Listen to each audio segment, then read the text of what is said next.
uhereye ku mafaranga ufite biraza kugufasha kumenya ukuntu uri buze kubaho muri ibi byumweru bike usigaje kugira ngo uku kwezi kwa mbere kurangire utangire ukwezi kwa kabiri umeze neza kandi udafite ibibazo.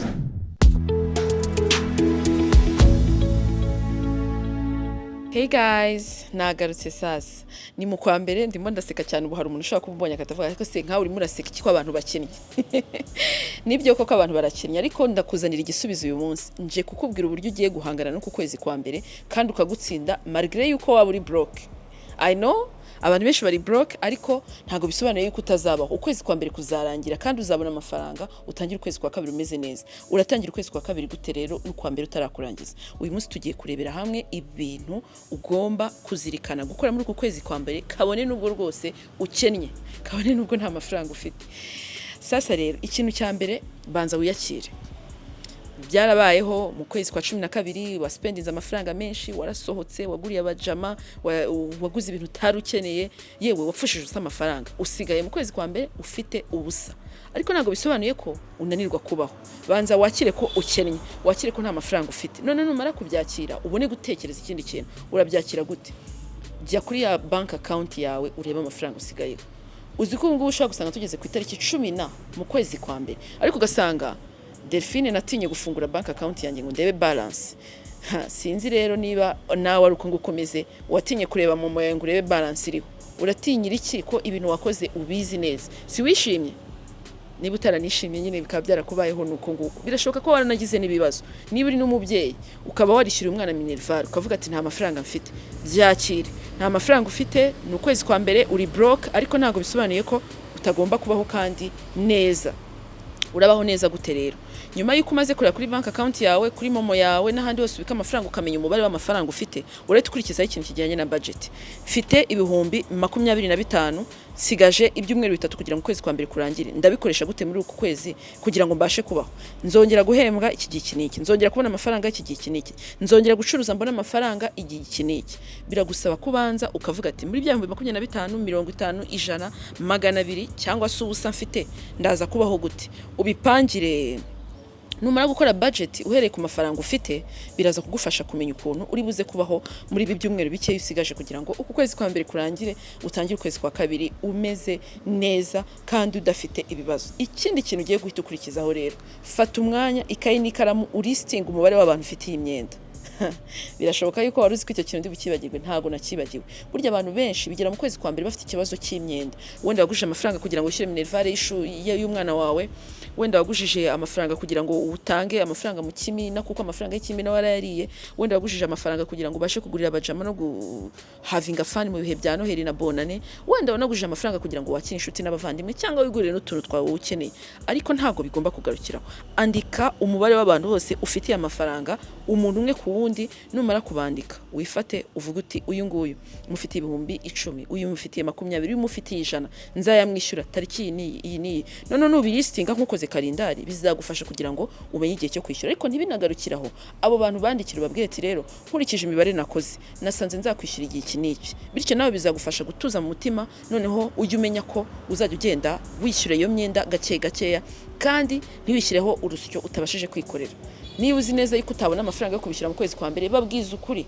Nkuko bakugurije amafaranga bagukunze. Burya ikintu kibi mu bijyanye no kuguza nuko ushobora kuguza umuntu ukanaceceka ntunamubwire. Ariko ushaka kumbwira ati ngewe ndabona nzakwishyura igihe kiniki, nawe akabazi neza ko uzamwishyura kandi ukanabyubahiriza. Sasa rero ikindi kintu iga gukoresha ibyo ufite. Hari abantu usanga afite n'amafaranga mu ipantaro yiwe mu cyumba, ariko kubera ko atajya zinga imyenda nta nubwo abizi. Cyangwa mu ishakoshi yawe harimo ibihumbi 5 ariko nta nubwo ubizi kuko utajya ureba. Fata umwanya wongere uvuge ati se imyenda mfite simpagije, ni ngombwa ko ngurinda aka kanya, nzongera kugura imyenda wenda mu kwa gatatu bitewe nuko ndi kubona nta mafaranga mfite. Ihangane ukoresha ibyo ufite. Ariko ibyo ngibyo birenga imyenda bikarenga n'aya mafaranga wabitse ahantu runaka utibukaga, bikagera no mu biryo, mu mirire yawe. Si ngombwa ko utangira kumva yuko ugomba kubaho bwa buzima budasanzwe niba uzi neza ko nta mafaranga ufite muri kwezi kwa mbere. Wa muceri waryaga rimwe ukanawumena uvuze ngo ndahaze ngiye kumena, ushobora kuvuga ati ndarya bikeya nimugoroba nze kongera n'ibindi. Ibyo bikagendana nanone n'ikindi kitagikurikiraho kigendanye no gufastinga. Akenshi tuvuze fasting abantu bumva kwiyiriza ubusa kugira ngo usenge gusa. Ni byiza niba ubishoboye, ariko niba utanabishoboye buriya umubiri nawe ukenera fasting. Buriya hari ibintu umubiri ubasha gusohora by'imyanda ari uko wiyirije ubusa nta kindi kintu winjijemo kugira ngo bisohoke. Imyanda runaka igasohoka ari uko nta kintu kindi wafashe, wenda wanyweye amazi. Kandi iyo wari uzi yuko ushobora kwigomwa ya lunch cyangwa ya dinner, bya biryo waryaga saa sita cyangwa waguraga nimugoroba, ukabusevinze amafaranga runaka, atari kuvuga ngo nuko ukennye gusa, ahubwo kuko unafashije umubiri wawe. Bityo nubikorera wumva yuko uri no gufasha umubiri wawe, bizatuma ubasha gusurviving ku kwezi kwa mbere wumva ko udakennye cyane. Ariko nta nubwo bigarukira aho ngaho, ubwo ndagira ngo nkwibutse yuko ugomba no kugabanya expenses cyangwa se amafaranga runaka watangaga ku bintu runaka. Ibyo biragenda bikagera no kuri za subscription runaka tuba twarishyuye kuri telefone zacu, ugasanga umuntu yishyuye kugira ngo ajye abasha kureba ibintu runaka. Niba ufite dufata urugero nk'abantu bishyura blue check iriya yo kuri Twitter cyangwa kuri Instagram, iriya tick ibiriho, niba uyishyura ukwezi kwa mbere utayishyuye ntago wapfa. Ntago abantu bazavuga ngo Delphine yataye credibility kuko atakiri verified mu kwa mbere. Ayo mafaranga wari bwishyure hari icyo wayakoresha. Ariko reka tureke wenda no kujya kubikomeye cyane, turebe bya bintu runaka wari wariyemeje.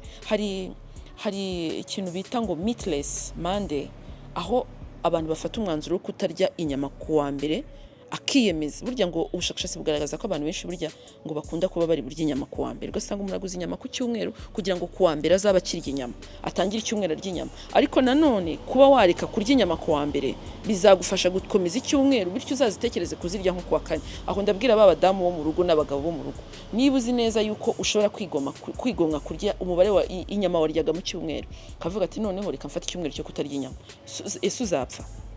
Ntacyo uzaba. Icyo nzi cyo ni kimwe nuko ni wiga gukoresha ibyo ufite bikeya, bizatuma utangira n'ukundi kwezi gutyo bigenda binagufasha gusevinga, ntuzongere no kugira icyo kibazo kigendanye no kugira ubukene mu kwa mbere. Ibyo bita bitujyana ku kindi gice gikurikiraho, aho usanga abantu bibagirwa gutangira guteganyiriza ukwezi kwa mbere k'umwaka uzakurikira. Turi muri 2025, turi mu kwa mbere. Tangira guteganyiriza ukwezi kwa mbere k'umwaka wa 2026 uyu munsi. Urabikora gute? Uravuga uti mu mafaranga nzinjiza buri kwezi nzajya nkuraho wenda ibihumbi 10 byo gusevinga.